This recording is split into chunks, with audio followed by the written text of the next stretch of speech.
In previous class, we have discussed about the primary key, foreign key, candidate key, and alternate key. Okay, so now I move forward. You can create a entity to represent the important recurring group of attributes. Okay, so you can create a new entity. You can create a new entity to represent important recurring group. Okay, recurring का मतलब है जो आप repeatedly जो attribute को आप बार बार use कर रहे हो, तो आप उस एट्रीब्यूट के लिए एक दूसरा एट्रीब्यूट आप बना सकते हो और दूसरा टेबल बना सकते हो। जैसे कि यहाँ पर हम दो टेबल बनाए हैं, एक है एम्प्लॉई और एक है एड्रेस।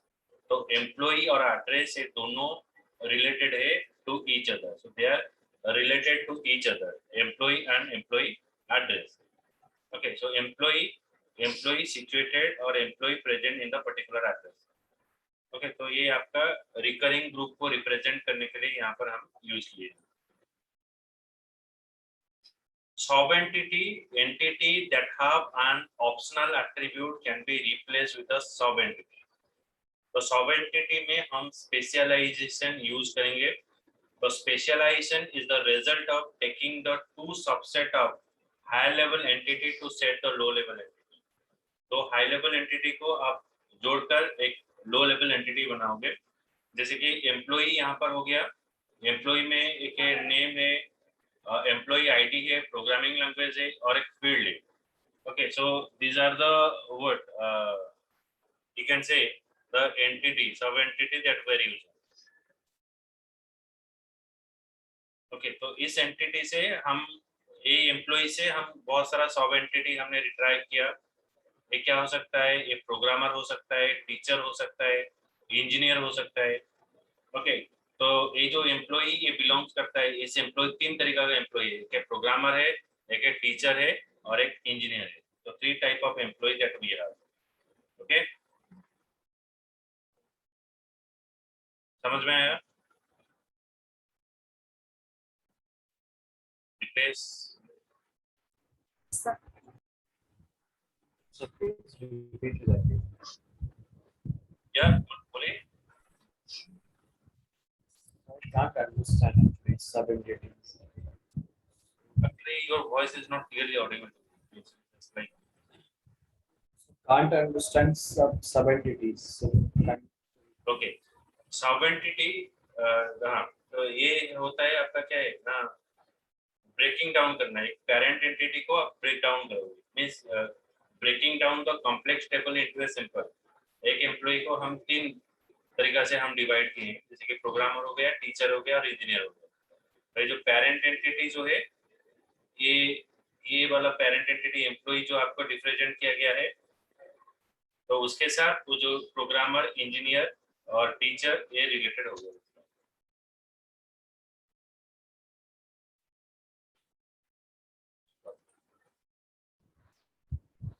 ओके सर, मतलब बेसिकली इसको अलग-अलग पार्ट्स में डिवाइड कर देंगे, अलग-अलग एंटिटीज। जी जी हाँ, सो जब आपका एक कॉम्प्लेक्स टेबल होता है तो इसको आप सेग्रीगेट कर देते हो, सारा इन्फॉर्मेशन को सेग्रीगेट करते हो। सपोज मैं आपको बोलूँगा that you have to collect the information about the student, so you have to collect the student information, and they have different stream, like some student are pursuing science, some student are pursuing commerce and arts. So you have to segregate it or you have to divide it, so all are belong to the student or they belong to what same university. But if you categorize them, you have to categorize them in a three stream, like arts, commerce and science. So here also the employees categorized in the three part. One is programmer, teacher and engineer. Okay. Now I got it.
So generalization is what? Generalization is the result of taking the union of two low level entities. तो specialisation में क्या हुआ ना, हम breaking कर दिए सारा table को. अभी हमको एनालाइज करना है. सपोज मुझे गवर्नमेंट ने पूछा, so what are the strength of your student in your college और इन यूनिवर्सिटी. देन जिसको मैंने ब्रेकअप किया था arts student, arts science and commerce, then again I have to gather and tell, I have to inform the government that I have the strength of this 1,000 student or 2,000 of students. So generalization, again it's saying that specialization is what? It's saying that you have to break down all the things. Generalization, it is a combination of union of two or more low level entities to produce a high level entity. Generalization is the opposite of the specialization. In generalization, every higher level entity must also having a low level entity. Specialization doesn't have this constraint. So here how you have to generalize, like we have the saving account, current account. So when you merge it, now it is converted to the account. So this concept is called the what generalization. Generalization में क्या होता है, दोनों को फिर से हम मिलाते हैं. Specialization में क्या होता है, it is just like the opposite. You have to again break down. मतलब अकाउंट से हम डिवाइड करेंगे saving account, current account.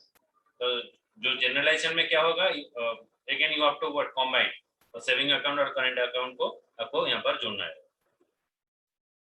So next is we move. ये समझ में आया Deepesh, Atmajyoti, Nisha? Yes sir.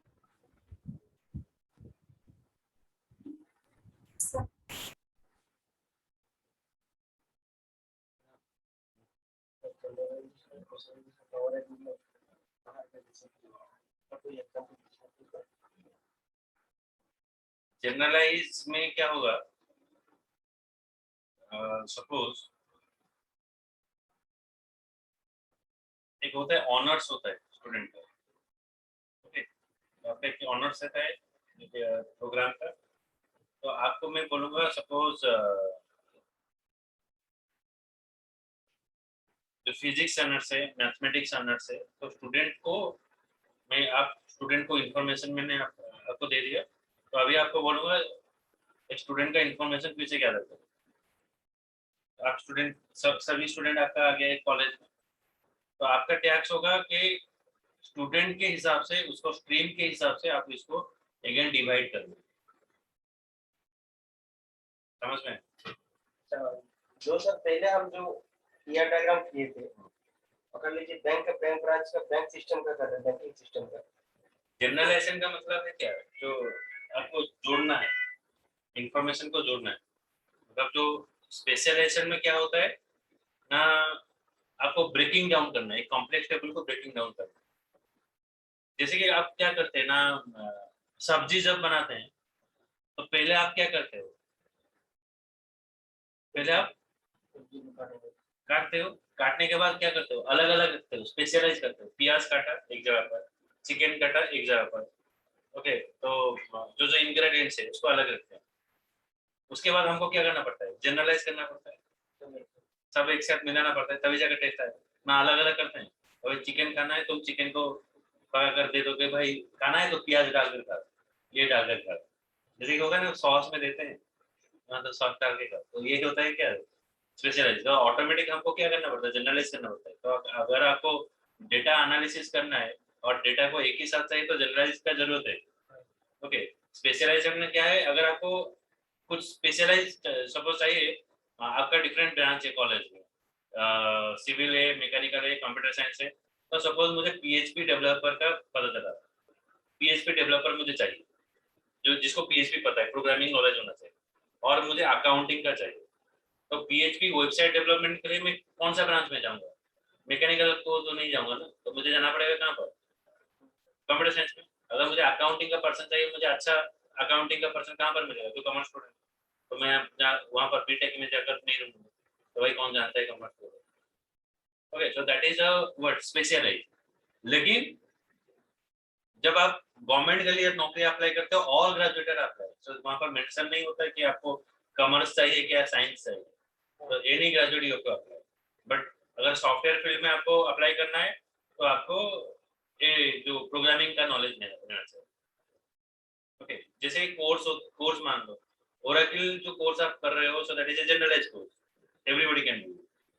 But अगर हम प्रोग्रामिंग में जाएंगे तो वहां पर एक स्पेसिफिक रहेगा कोर्स, तो आपको बैकग्राउंड देखना पड़ेगा, आपको कुछ पता है कि नहीं। आईटी स्टूडेंट होने से अच्छा रहेगा, साइंस स्टूडेंट होने से अच्छा रहेगा। Okay,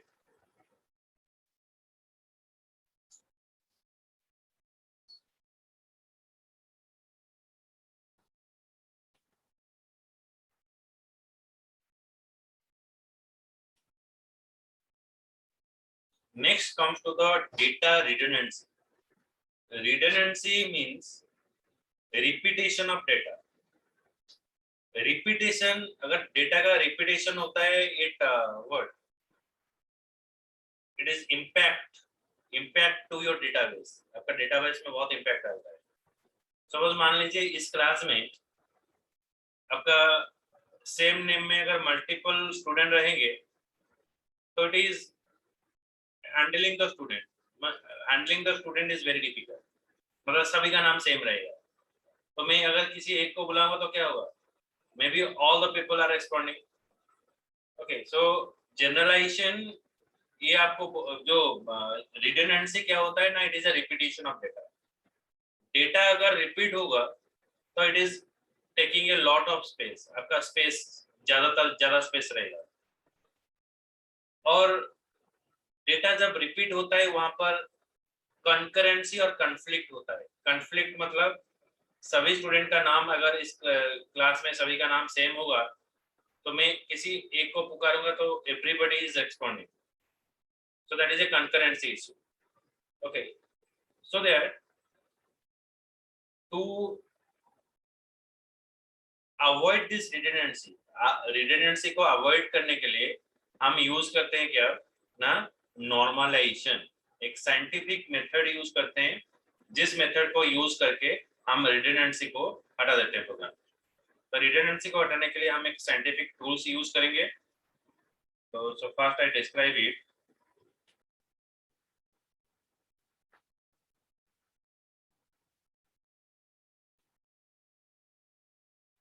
So here there is a question, what is redundancy? Redundancy means repeating of data। आपका डेटा का रिपीट होता है, that is a redundancy. So what is the demerit of redundancy? Redundancy involves in updating, adding, deleting the data। आपको updation में problem होता है, adding करने में प्रॉब्लम होता है, और डिलीट करने में प्रॉब्लम होता है। Increases the utilization of disk space. आप एक चीज को बार बार अगर यूज करोगे तो आपका जो डिस्क स्पेस है वो इंक्रीज हो जाएगा। So redundancy can therefore lead to insertion, modification and deletion of data which may cause inconsistency। तो मान लीजिए मैं दीपेश को दो काम दिया। सपोज दीपेश को मैं दे दिया प्रोजेक्ट 1 करने के लिए, तो मैं एक कॉलम बना दिया, दीपेश प्रोजेक्ट 1, दीपेश प्रोजेक्ट 2। दीपेश का प्रोजेक्ट 1 खत्म हो गया, तो मैंने देखा हाँ दीपेश का खत्म हो गया, तो डिलीट कर दो। मैं कैसे डिलीट करूंगा, डिलीट दीपेश। अगर मैं डिलीट दीपेश मार देता हूँ, दीपेश का प्रोजेक्ट 2 खत्म नहीं हुआ है, लेकिन मैं डिलीट दीपेश अगर मार देता हूँ तो एक भी गया, दो भी गया, क्योंकि हम जो डेटा है वो रिपीट कर दिए। ओके, तो इसलिए क्या होता है, अगर आप डेटा एक एक बार रिपीट करोगे so it makes the problem. So I will give you scenario, तो आप मुझे सजेस्ट करना आपको डेटा कैसे बनाना पड़ेगा। ओके, मैं लिखता हूं यहाँ पर, you have to suggest me how you have to avoid the repetition. अगर ये आप सजेस्ट कर लोगे तो आपका एक आइडिया आ जाएगा, क्लियर पिक्चर यहाँ पर डेटाबेस बनाने के लिए। तो I just use the simple Excel, I am not going to the database. Okay, पहले मैं एक्सेल से दिखाऊंगा।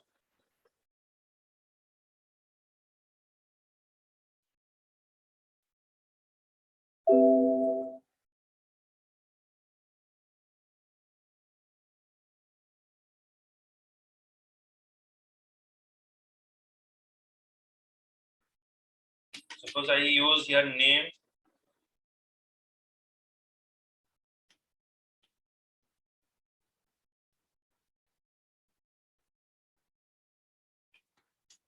Address,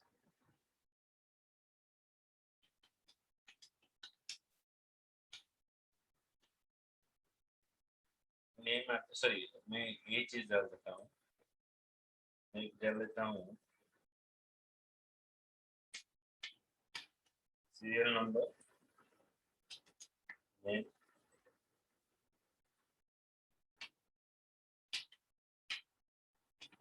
mark. तो आपका एक साल में कितना एग्जाम होता है? मिनिमम 2 एग्जाम होता है, पकड़ के चलिए 2 एग्जाम रहेगा आपका।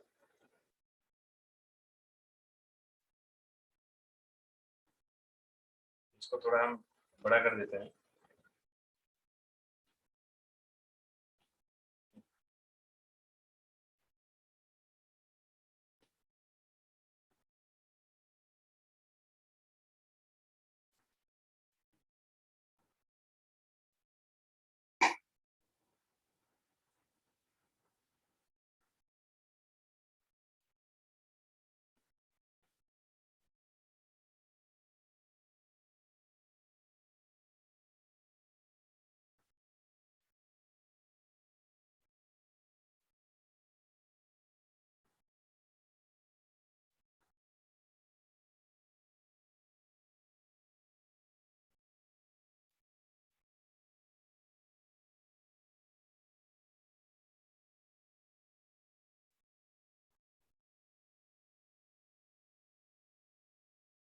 Serial number 1,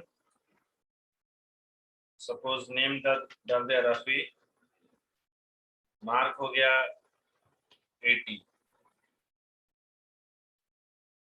serial number 2, Rupesh 70। Serial number 3, Isa, I stored the mark, okay, normal 80। Serial number 4,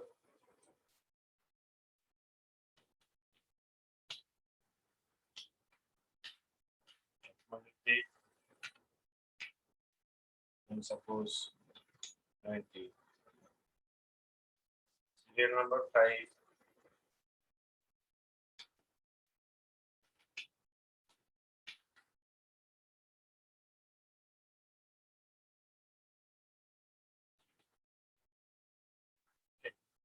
फिर सेमिस्टर मार्क आ गया। सीरियल नंबर 6,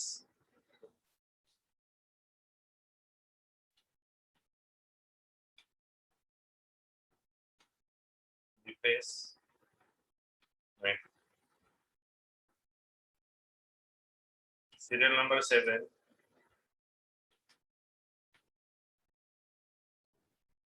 ये डेटा रिपीट नहीं हो रहा सर? हाँ सर डेटा रिपीटेशन। हाँ वही चीज मैं बता रहा हूँ, यहाँ पर क्या प्रॉब्लम होगा आप मुझे सजेस्ट करो। ओके, मैं अगर ऐसा रखता हूँ, so what are the problem I am facing, that also I discuss। तो पहला प्रॉब्लम तो वही एकदम का डाटा डिलीट करना है, तो आपका सारा चीज एक सिंगल का डाटा डिलीट हो जाएगा। हाँ अगर आपने डिलीट इंसर्ट कुछ भी करना है, एक दीपेश का डिलीट किया, रफी का डिलीट किया, तो सब नोटिफिकेशन सब डाटा डिलीट हो जाएगा। हाँ कट करना है तो सब इंसर्ट हो जाएगा, अपडेट करना है तो सब अपडेट हो जाएगा। 1 2 3 यहाँ पर रिपीट हुआ है कुछ।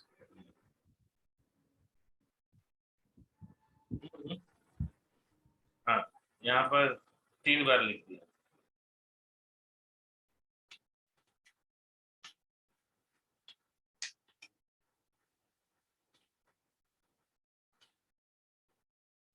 तो यहाँ पर देखिए, यहाँ पर सेमिस्टर 1 और सेमिस्टर 2 मार्क मैंने पास किया, लेकिन यहाँ पर पता चल रहा है कौन सा मार्क सेमिस्टर 1 का है, कौन सा मार्क सेमिस्टर 2 का है, पता नहीं चल रहा है। But you are scoring this mark, आप ये मार्क आपका है, लेकिन अब मुझे पता नहीं चल रहा है यहाँ पर कौन सा मार्क किसका है, कौन सा सेमेस्टर का क्या मार्क है।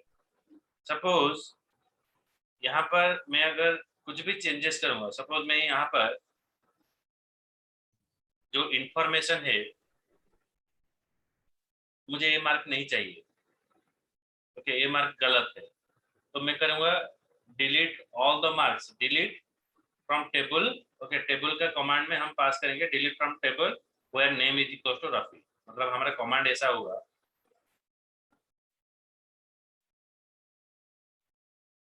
हमारा कमांड ऐसा होगा,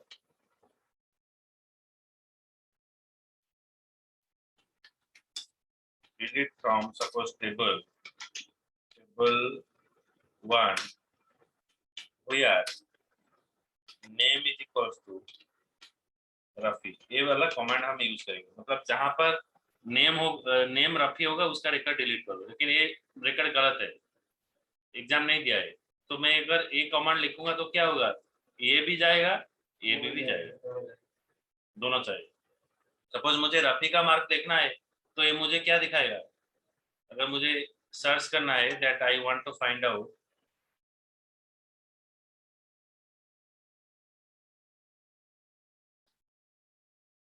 मुझे रफी का मार्क देखना है तो मैं चूज किया, रफी चूज किया, तो यहाँ पर 2 मार्क है. तो अभी मुझे फिर से प्रॉब्लम हुआ है, ये कौन सा रफी है. ओके, तो इंडिया के या तालिबान से, तो यहाँ पर पता नहीं चलेगा.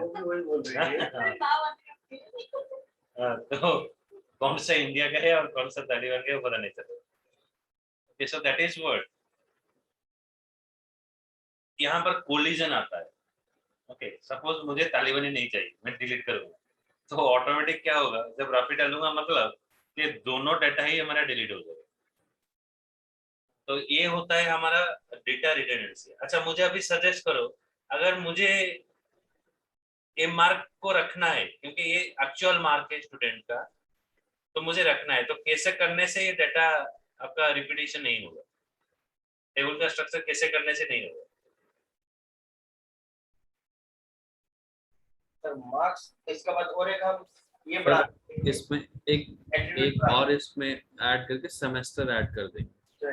या you have to give serial number, name, semester 1 and semester 2, तो आपका डेटा रिपीट नहीं होगा. तो सभी का वैल्यू एक एक करके देगा. तो ये जो मेथड है, ये जस्ट आपको एग्जांपल बताया, जैसे कि क्या होता है ना, हमको प्रॉब्लम हुआ, हम सोल्यूशन निकालने, यहाँ पर डेटा रिपीट हो रहा है और मुझे क्या करना है, मैं इसका करो सोल्यूशन निकालना है. तो ये जो प्रोसेस बोलते हैं, ये होता है scientific method to break the table. Extra attribute हम ऐड करते हैं और एक्स्ट्रा कुछ रो हम ऐड करते हैं, लेकिन हमको रिपीटेशन को हटाना है. So that is called as the normalization. So normalization is the process of breaking down the complex table structure into simple one by using some certain rules.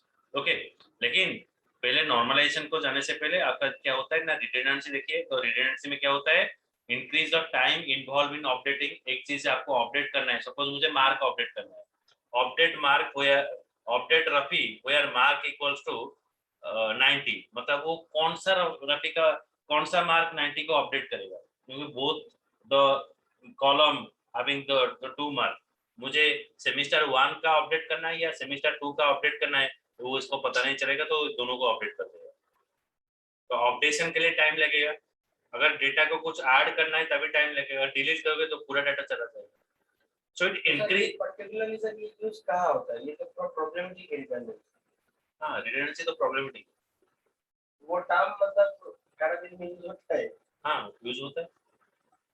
देखो डेटा में क्या होता है ना, जब डेटा बेस एडमिनिस्ट्रेटर का पहला काम क्या है ना, डेटा एनालाइज करेगा, उसके बाद इंफॉर्मेशन गैदर करेगा, कौन सा एट्रीब्यूट लाएगा, पूरा इंफॉर्मेशन को गैदर कर लेता है. ओके, तो उसके बाद 90% of timing the database administrator giving for data cleaning. Data को क्लीन करने के लिए आपका 90% टाइम चाहिए, 10% चाहिए उसको सजा कर रखने के लिए. So if you are getting the accurate that data, then you are analyze all the things. Prediction आपका ठीक रहेगा. जो क्या रहता है ना, जो बोलते हैं सेकेंड वेव आएगा, थर्ड वेव आएगा, फोर्थ वेव आएगा, फिफ्थ वेव आएगा. So it is based upon the data. Data को देखकर हम बोलते हैं किस महीने में वो आएगा. और एक प्रेडिक्शन रहता है, एक एक्सपीरियंस रहता है. अब बोलते हैं ना, एक टीचर है, तुम्हारे जिंदगी में तुम कुछ नहीं कर पाओगे, क्योंकि देखें इस तरह से एटीट्यूड का स्टूडेंट ये जो जिंदगी में कुछ नहीं किए तो मार देंगे, तो जिंदगी में कुछ नहीं करोगे। Okay, it is a prediction. very nice example, sir. So these are the word like prediction कैसे होगा। ये एक ऐसा है वो डांट कर बोले, लेकिन और एक है जो पूरा एनालाइज करके बोलेंगे। वो क्या देखेंगे ना, सेमिस्टर मार्क देखेंगे फिर तुम कुछ नहीं होगा, तुम गए। हाँ, तुम्हारा कुछ नहीं हो सकता, तुम्हारा तो मार्क ही नहीं, तो कैसे हो। ये होता है क्या, प्रॉपर एनालाइज करके हम बोलते हैं। तो जो डेटा में क्या होता है, अगर आप जो अभी data scientist, data science part आ गया, तो ये डेटा को लेकर कर रहे हैं। तो सभी क्या है ना, अभी जो जो सारा स्टूडेंट क्या करते हैं ना, डेटा साइंस के पीछे भाग रहे हैं। तो हमको डेटा साइंस करना है, डेटा साइंस करना है, लेकिन डेटा को नहीं पढ़ के डेटा साइंस करते हैं। समझ में, मुझे डेटा क्या है वो पता नहीं है, लेकिन हम साइंटिफिक मेथड यूज करके डेटा को रिकॉर्ड करते हैं। तो पहले डेटा क्या है पहले जानते, उसके बाद डेटा साइंटिस्ट। ओके, तो दिस इज अदर पार्ट। तो यहाँ पर क्या होता है ना, जो data cleaning is very important part in the word when you gather the data. बहुत सारा डेटा आ जाए। सपोज मुझे क्या, एक दिन क्या हुआ, मैं एक डेटाबेस खरीदा। Okay, so I suppose I do the marketing. Okay, तो आप कोई इंडस्ट्री में आप काम करोगे, सपोज सॉफ्टवेयर इंडस्ट्री में मार्केटिंग करोगे, सपोज आप एजुकेशनल इंडस्ट्री में मार्केटिंग कर रहे हो। तो सॉफ्टवेयर एजुकेशनल इंडस्ट्री में क्या हो गया, तो आपको सारा दुनिया का डेटा मिल गया। So I have give 100 crore of data, सभी का फोन नंबर आपको दे दिया। सारे मुझे 100 करोड़ डाटा मिल गया, इसका मतलब है मेरे पास सारा सभी का इंफॉर्मेशन आ गया। It is a wrong thing.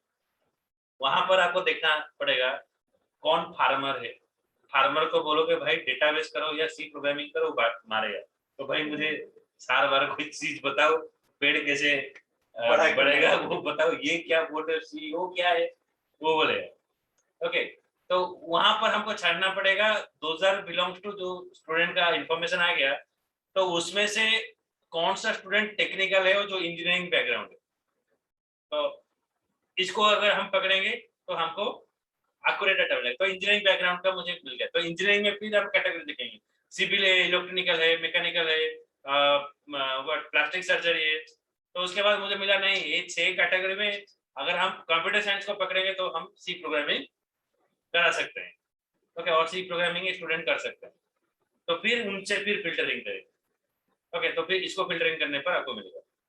जैसे कि क्या होता है ना, अगर मुझे पार्लर के लिए इंफॉर्मेशन चाहिए, सपोज कौन, मेरा एक बड़ा पार्लर में खुला हूँ, तो मुझे ऑनलाइन भी मेरा फैसिलिटी होता है, तो मैं पार्लर में किसको भी भेजूंगा। तो अभी क्या है, बचपन से 7 ईयर से लेकर 90 ईयर तक और 100 ईयर्स तक जो भी आदमी है सब मोबाइल फोन यूज कर रहे हैं, और सभी का डेटा मेरे पास आएगा। तो मैं यहाँ पर देखूंगा कौन सा बच्चा है, तो उसको समझ में नहीं आएगा। टारगेट किसको करेंगे, टारगेट होता है टीनेजर को, जो 17 से लेकर आप 31 तक वो ज्यादातर पार्लर जाते हैं। सो टारगेट, तो उनको अगर टारगेट करेंगे तो ऑटोमेटिकली क्या होता है, हा? हा? तो वो इंफॉर्मेशन हम फिल्टरिंग करना है। मतलब 17 से 31 एज तक जो पर्सन है उनका इंफॉर्मेशन लाएंगे। तो इंफॉर्मेशन ले लिया 17 से 31 तक, तो वहां से फिर से मुझे फिल्टरिंग करना होगा कौन सा फीमेल है, तो फीमेल कैटेगरी उसको फिर फिल्टराइज किया। तो इसको बोलते हैं डेटा क्लीनिंग। और एक सर याद आया था, जैसे कि पकड़ लीजिए आर्मी का रैली होता है, जो आर्मी जब भर्ती के लिए जाते हैं, हाँ, तो एक ही साथ सबको पहले रनिंग से ही दौड़ाएंगे। आर्मी में बढ़ते हैं। तो पहले क्या होता है ना, सभी को दौड़ाएंगे, भगाएंगे, तो वहां पर आधा फिल्टर हो गए। उसके बाद बोलेंगे लॉन्ग जंप मारो, तो वहां पर आधा फिल्टर। उसके बाद बोले पुशअप मारो, वहां पर आधा फिल्टर जो रहेगा। हाइट में आधा फिल्टर, आधा, मेडिकल में आधा फिल्टर, कितना जाके बचेंगे। ओके, तो सभी को अलाउ है, लेकिन जब बचेंगे तो अच्छा कम बचेंगे। That is the data cleaning. तो रिडंडेंसी में ये जो प्रॉब्लम हुआ, जैसे कि इंसर्शन होता है, modification, deletion of data. Okay, error which are more likely to occur when the facts are repeated and unnecessary utilization of extra detail। देखो अभी क्या है ना, हम डेटाबेस के ऊपर क्यों ध्यान देते हैं और डेटा को लेकर क्यों काम करते हैं। तो पहले डेटा को स्टोर करने के लिए कोई जगह नहीं था, पेन एंड पेपर में स्टोर करते हैं। ओल्डर पर्सन, आप अगर ग्रैंडफादर को देखोगे तो कुछ ग्रैंडफादर भी स्मार्ट हो गए हैं, लेकिन कुछ है जो पेन एंड पेपर में रखते हैं। वो अगर आप नंबर दोगे पेन एंड पेपर में लिखकर पॉकेट में डालेंगे। तो कॉल करना है तो उसको देखकर ही हम कॉल करते हैं। सो डेटा जो पहले हम क्या करते थे, एक महीने में हम 3 MB डाटा जनरेट करते थे, अभी हर एक सेकंड में हम 3 MB डाटा जनरेट कर रहे हैं। सेकंड में 3 MB, तो सोचो कितना डेटा हो गया हमारे पास।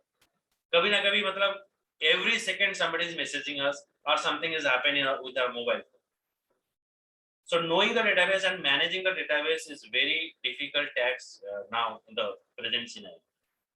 तो अभी डेटा को लेकर आपका काम चल रहा है। तो डेटा क्या है, तो अगर आप डेटाबेस में पूरा एनालाइज कर लेते हो और डेटाबेस में अगर आप पूरा क्लीनिंग करके पूरा हैंड्स वहां पर ले आते हो, you can predict anybody future also, that is a guarantee. Okay, तो डेटा एनालिसिस में आप प्रेडिक्ट कर सकते हो। आप कभी सोचे हो फ्लिपकार्ट में आप कोई भी चीज आप ऑर्डर कर लो, अगर नहीं खरीदा छोड़ दिया तो आपका पीछे पड़ जाता है मोबाइल फोन में। फेसबुक ओपन करो, फ्लिपकार्ट लिखेगा भाई ऑफर है। ओके, किसी भी ऐप ओपन कर दो, भाई मैं हूँ, क्यों छोड़ा, देखो यहाँ पर 50% 100% डिस्काउंट है। तो जब तक आप नहीं खरीदते हो तब तक ये आपके पीछे पड़ जाता है। ओके, वो कॉल में डिस्टर्ब नहीं करता है, ये आपको मैसेज के ऊपर मैसेज आपको दिखाता है। फेसबुक ओपन कर दो, आ गया। ओके, कोई भी ऐप ओपन कर लो, ये भाई ये क्या आ गया। मैं सिर्फ सर्च किया था, कहाँ पर, वेबसाइट में जाकर सर्च किया करके, कुछ भी कारणवश उसको मैं परचेज नहीं किया, लेकिन क्या हुआ, वो हमारे पीछे पड़ जाता है। So that is called as the word, ये आपका ह्यूमन बिहेवियर को मिमिक कर देता है। तो अगर आपको ऑफर दिखाया, देखो कैसे वो काम करता है। तो मैंने एक प्रोडक्ट खरीदा, तो वहां पर मैं देख रहा हूँ इसका प्राइस थोड़ा ज्यादा है। मैं गया लास्ट में देखा था भाई यहाँ पर डिलीवर चार्जेस 200 रुपया लगता है, तो भाई छोड़ देता हूँ। हाँ, तो वो क्या करेगा, वो सोचेगा वो किस लिए कस्टमर नहीं खरीदा, तो वो डिफरेंट प्रोडक्ट दिखाएगा। तो आप देखो अरे दूसरा कलर है, फिर देखोगे तो नहीं, फिर परचेस करने जाओगे, नहीं उसमें क्या है ना, डिलीवरी चार्जेस है। तो वो देखेगा भाई फिर भी नहीं परचेस किया, तो क्या प्रॉब्लम हो सकता है, और थोड़ा क्या करेगा 10% डिस्काउंट देगा, फिर 10% डिस्काउंट, आप डिस्काउंट देखोगे तो फिर भी परचेज नहीं किया। पर नहीं, ये बंदा क्या कर रहा है, तीसरे बार वो लगाएगा फिल्टर कि ये जो डिलीवरी चार्जेस के लिए नहीं खरीद रहा है, तो वो फिल्टर कर देगा, तो फ्री डिलीवरी। तो ऑटोमेटिक क्या होगा, तो हाँ अभी आ गया तो मैं परचेज कर दूँ। तो ये ऐसा ह्यूमन बिहेवियर को मिमिक करता है, तो ऑटोमेटिक आप जब खोलते हो तो वही डाटा आपको मिलेगा। आप देखो, आप आपका यूट्यूब खोलोगे, आपका इंटरफेस जो होगा, मेरा इंटरफेस अलग होगा। ओके, एक किड का इंटरफेस जो यूट्यूब इंटरफेस अलग रहेगा, उसका दिखाएगा राइम्स टाइम दिखाएगा, और कोई दूसरा कॉमेडी कार्टून दिखाएगा, लेकिन हमारा क्या मूवी और सॉन्ग ऐसा दिखाएगा। Okay, so all person Facebook YouTube interface is different. Okay okay, सीधे है हियर, यहाँ पर क्या है ना, हम स्टूडेंट टेबल यहाँ पर यूज कर रहे हैं। तो स्टूडेंट टेबल में क्या है ना, स्टूडेंट आईडी है, स्टूडेंट नेम है, स्टूडेंट बर्थ डेट है, एड्रेस है, student city, student zip, class, semester, student 1 and student 2। So these are the information I have to store for a student. लेकिन ये चीज आ गया, देखिए स्टूडेंट आईडी यहाँ पर रिपीट हो रहा है 001 001 002 002। यहाँ पर नेम है, यहाँ पर सेमिस्टर 2, सेमिस्टर 1, सेमिस्टर 2, मार्क्स ये सब रिपीट हो रहा है। तो डेटा अगर रिपीट होता है, that means it is having a bad impact to your information. आपका इंफॉर्मेशन यहाँ पर गलत हो जाएगा अगर आप डेटा को रिपीट करते हो। So how you can remove the data redundancy, तो मुझे ये रिपीटेशन कैसे हटाना है। जैसे कि मैं आपको पहले एग्जांपल बताया जो एक्सेल में, तो आपने मुझे सजेस्ट किया कि नहीं आप एक एक्स्ट्रा कॉलम डाल दीजिए, वहां पर सेमिस्टर 1 और सेमिस्टर 2 डाल दीजिए, तो आपका रिपीटेशन ही खत्म हो जाएगा। तो we are thinking that how to remove the redundancy, तो that is a method also. इसको बोलते हैं और एक मेथड, ए मेथड को बोलते हैं normalisation. So we can remove the data redundancy with the help of normalization. Okay, so normalization को यूज करके हम डेटा रिडंडेंसी हटाएंगे। ओके, सो कल का क्लास में हम नॉर्मलाइजेशन शुरू करेंगे। बहुत अच्छा और इंटरेस्टिंग चीज है नॉर्मलाइजेशन और डीनॉर्मलाइजेशन। ये खत्म होने के बाद तुरंत हम डेटाबेस में घुसेंगे। ओके, तो एक्यूरेट डेटाबेस में हम घुसेंगे। So you have to learn it. If you have any doubt, then ask me in the next class. Okay, chalo, bye bye. Sir